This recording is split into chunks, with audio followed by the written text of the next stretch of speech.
Hello guys, back here with another video, and today we're here to talk about these things, resistance bands. So, what is a resistance band? You know, I'm sure we all know it's a band that offers levels of tension. There's different types of resistance bands that offer different types of, different levels of resistance. I bought these cheap ones off Amazon. You can buy some really good durable ones. That's kind of the difference between a good and an expensive one, the durability. Elite FTS are known for having the really strong, tough, durable bands. If you want a good set of bands that's going to last you a lifetime, Elite FTS is a place you need to go. But these cheap ones off Amazon work just fine. As long as you're willing to replace them every year or so. How do they work? So you want to attach it to a bar. I use them for all squat, bench and deadlift, and I use it for the speed work I do. Chains are pretty much the same thing, and for all this work I like to use my elbow sleeves just because it is that extra accessory work and I don't want it to hinder the joints. So you can either, if your bench has got like pegs at the bottom or your squat rack does, you want to loop it round there and then loop the additional onto the bar. So if you put your foot through like that, that'll just mimic it. There'll be a fair bit more tension as you bring it up, and then you loop it on, and then it helps working more the top end with that accommodating resistance factor. So as you're bringing it down, it's kind of like the load's getting lighter as such, even though it's still like 80 kilos straight weight. Whereas at the top, I don't know how much it is. That's the negative with bands, you don't really know how much it is. But it's probably around, let's say it's 100 kilos, it's probably a bit more. Sorry. It allows you to work that top end while keeping it light around the bottom, and it's like a shirt, as in the fact where you lift more and more independently as you get higher. I like to use it for variation work, so I'll use a closer grip. So instead of max grip with this finger on the ring, I'll use this finger on the ring, so only slight differences. Sometimes I'll do a suicide grip and mix it in, maybe 5 sets of each. Rack these up. Sometimes I'll use a half board or a one board, just slam it down real fast, boom, boom, boom, fire 3 sorts of 2 reps up, however many. It really just allows you to focus on that speed, that drive, that pop off the chest. I like doing it with squats as well. Just to a box with an SSB bar. That works perfectly for me. Again, one thing you'll notice a lot with these stuff, I like to just make sure I'm not working the joints too much. So I'll still do it bare knee. So I do about 35-40% tops, definitely no more than 40%. 40% straight weight, and then however heavy it is at the top end with the bands. It's obviously going to be a lot heavier on the squat because you're a bit higher up, so you factor that in. Some people will use different colour bands, different levels of resistance for each individual lift. Some people, I'm not too fussed.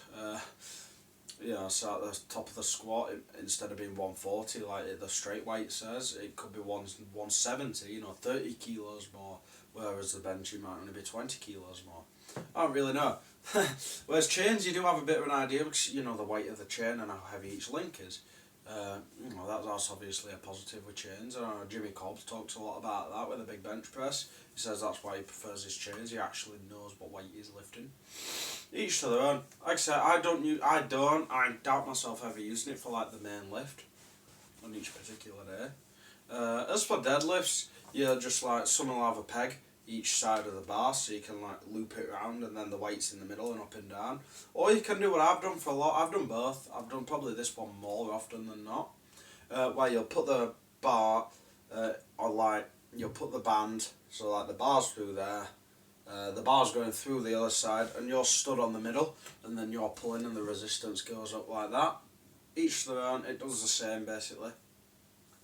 Another way I know people using the bands is you may have seen the bamboo bar on the bench, or you can use it with any bar.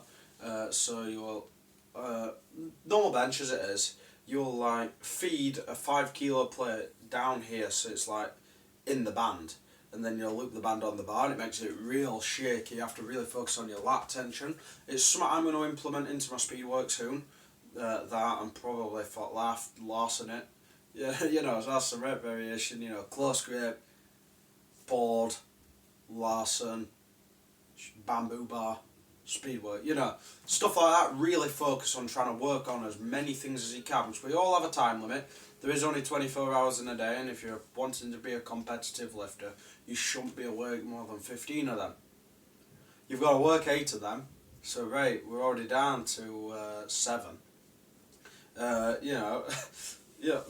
If you have 4 hours in the gym, which we should be pushing that 4 hour mark. That leaves you 3 hours for life.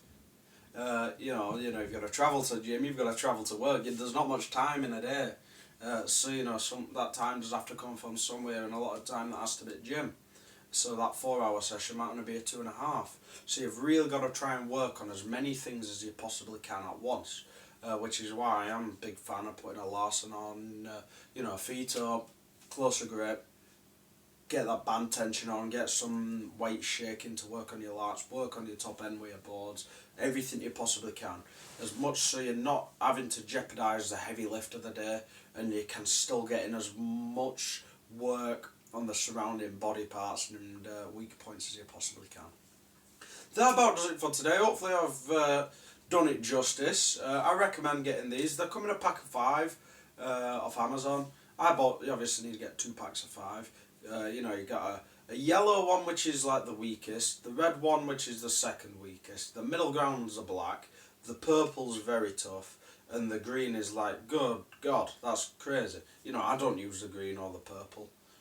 I use the purple every so often. I don't use the green.